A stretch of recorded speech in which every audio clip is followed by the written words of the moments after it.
আজকে আমি একটা নতুন ভিডিও নিয়ে চলে এসেছি। আজকে বানাবো চিংড়ি মাছ দিয়ে থোড়ের তরকারি। থোড়টা এরকম করে কাটতে হবে।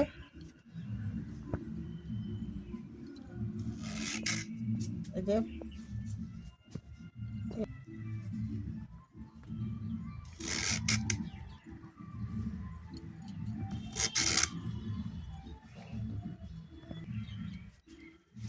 এবারে এরকম সরু সরু করে পিস করতে হবে, সরু সরু করে কুচাতে হবে।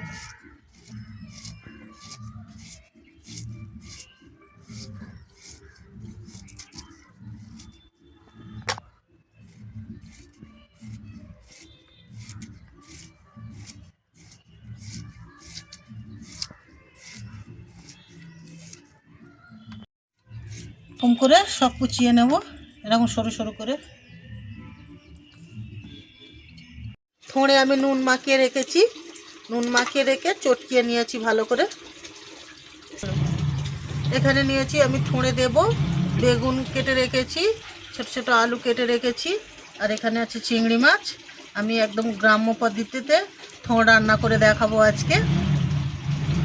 এখানে পেঁয়াজ কুচানো আছে, আর এখানে কাঁচা লঙ্কা ছেঁড়া আছে।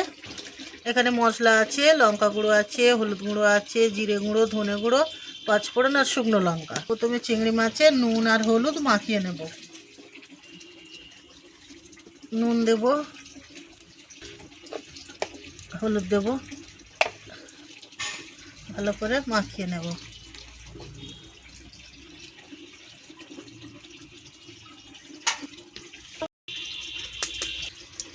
আমি শুকনো লঙ্কা আর পাঁচফোড়ন দেব, তারপরে দেব পেঁয়াজ,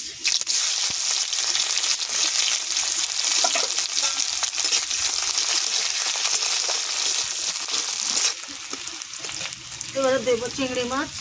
চিংড়ি মাছ পেঁয়াজ একসঙ্গে ভেজে নেব।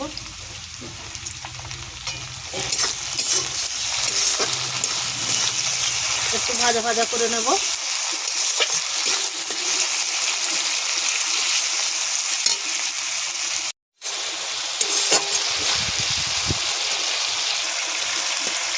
আমার সঙ্গে বেগুন আলু একসঙ্গে ভেজে নেব।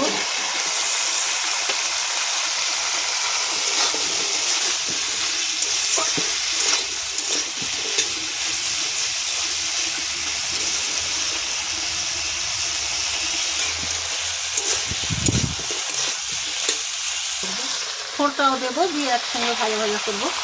থোড় থেকে আমি জলটা বের করে নিয়েছি। এই জলটা আমি পরে দেব। এখন একটু ভাজা ভাজা করে নিই।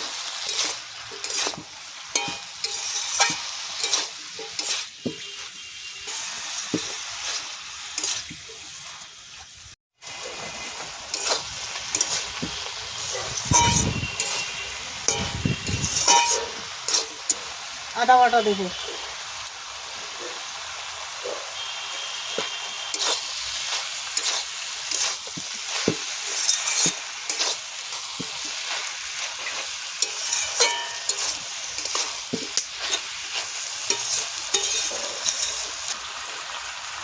মশলা দিয়ে দেবো, নুন দেবো অল্প করে,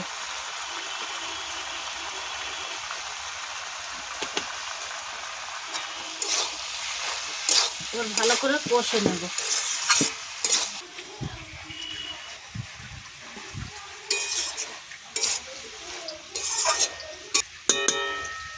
এই থোড়ের জলটা দিয়ে দেবো, এবারে চাপা দেবো।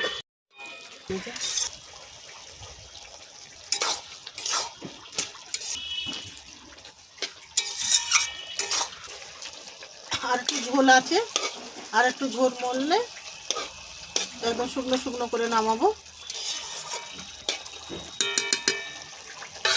আর একটু চাপা দেবো, একটু চিনি দেব,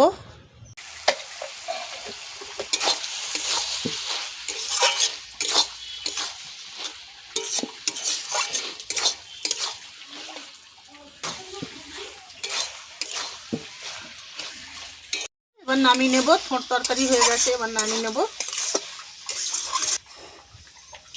থোড় বেগুন আলু চিংড়ি মাছের তরকারি হয়ে গেছে, এবার নামিয়ে নেব। এখানে থোড় চিংড়ি মাছ বেগুনের তরকারি রেডি হয়ে গেছে। যদি ভালো লেগে থাকে লাইক কমেন্ট শেয়ার করে দেবেন। নতুন নতুন ভিডিও পাওয়ার জন্য চ্যানেলটিকে সাবস্ক্রাইব করে দেবেন।